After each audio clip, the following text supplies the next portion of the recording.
Hello, and welcome to the first day of Data Analysis and Visualization in R, the last topic in the Computational Research Skills series.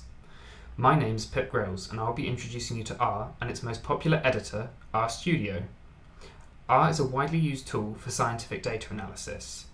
There are lots of predefined routines for standard statistical tests and a huge community of people developing tools for it. Let's get started. These lessons have been adapted from the Data Carpentry curriculum, part of the worldwide Carpentries lessons that teach foundational coding and data science skills to researchers. We have visited this data journey in several of the previous lessons. Aside from the research question and informed decision, R can actually handle all of these steps. We will cover data cleaning, data analysis, and data visualization over the following 3 lessons. Let's move on to the material we will cover today. Firstly, we will address the working environment. This is a technical description of how we set up a folder or directory where we store raw data, data intermediaries, process data, R scripts, figures and visual outputs, and documentation. Then we will go into the basics of R, learn much of the language we need to talk about programming, introduce the concepts of objects, the building blocks of R, and how we refer to the bits of data in R, learn about functions in R and how to use them, and introduce vectors, the workhorses of R. The final topic we'll introduce today is how to load data into R. Once the data is loaded, we will summarise the data, select and subset the data. We will also look into how to format dates within data frames. Before we get into using R, we need to cover RStudio, which we will use to set up the working environment. Firstly, let's look at what RStudio provides us.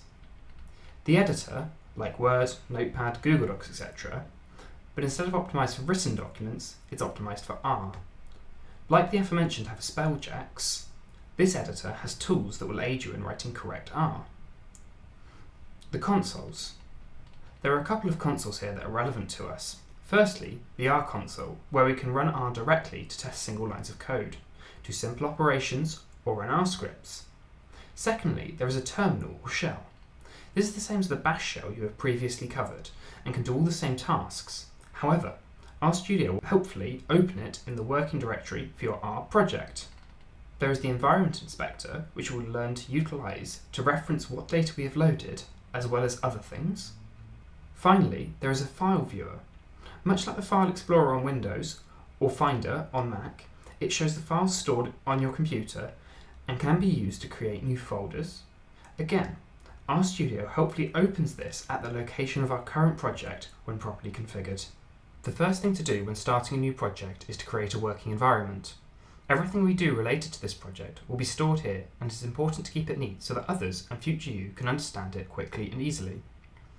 Whilst the working environment can be tailored to your individual project, it is best to keep to a simple schema unless there is good reason for a bespoke setup.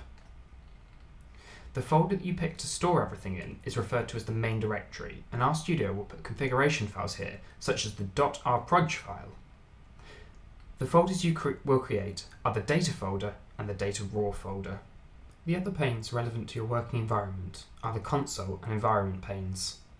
The console pane is used to interact with the computer by running code or scripts. The environment pane is used to inspect the objects that are loaded into your environment.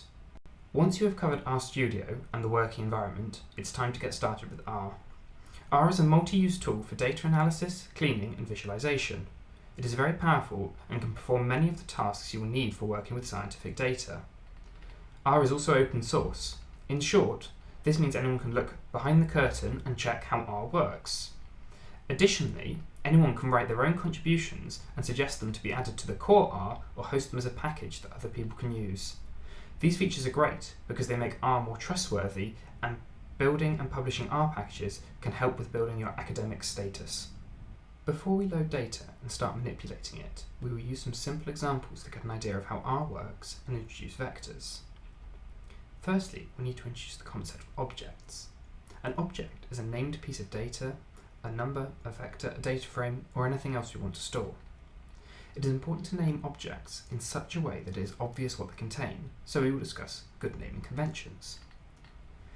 We will always attempt to write code to be easy to understand.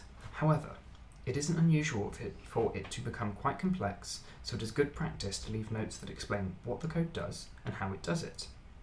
In programming speak, these are called comments and start with the £sign or hashtag, which essentially tells the computer that this bit is for people and to ignore it. Next, we introduce functions. Commonly, we will want to analyse our data using more complicated operations. Functions are provided by R, or one of the packages contributed by other users. We will cover a simple example of the square root function, but by the end of the lessons in R, we will be using functions for all sorts of things. The final thing to introduce before moving on to real datasets are vectors. We can think of a vector as like a column of data in Excel. They are a self-similar set of data. For example, all the ages of your participants in a study. By collecting data like this, it makes it easier to perform analysis on it using functions that are optimized to use vectors. After covering the R basics, we are now ready to load real data into R. But first, we consider why you may want to do this instead of using a spreadsheet tool. First and foremost is reproducibility. Everything we do in R can be scripted, written down as a series of tasks for a computer to perform in order. This means a result generated by R can be reproduced by simply running the script again, and there is no ambiguity introduced by a user inputting commands manually. Secondly, there is the scaling of data. Spreadsheets have limited size and are not suitable for big data, as shown recently with the UK COVID track and trace data. Also, spreadsheets lose a lot of their functionality once the data cannot be visualised on screen. R, on the other hand, can handle massive amounts of data and scales well with big data sets, as well as being suitable for use on supercomputers. Furthermore, if the data becomes too big to load, R can interface directly with database technologies. There is a lesson on this on the Data Carpentry homepage, but we won't cover it in these lessons. Hopefully, now I have convinced you that you should be loading and analysing your data with R. We are going to load the data from previous lessons, which is in CSV format, into what is known in R as a data frame. The lesson will start by using R functions to download from the web and then load into memory the CSV.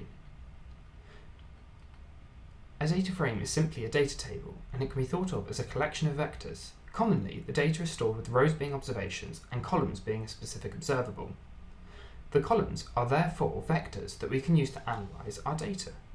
We can get a list of the columns and rows and a sample of the data by inspecting our data frames. The advantage of having the data in a data frame like this, as opposed to a collection of vectors, is that the data is ordered by the rows, and thus we can select attributes from one row and then select a portion of the total data to see how different groups within the data compare to one another. More on that in the third lesson. For now, we will practice these skills by selecting and formatting dates. That's the lot for day 1.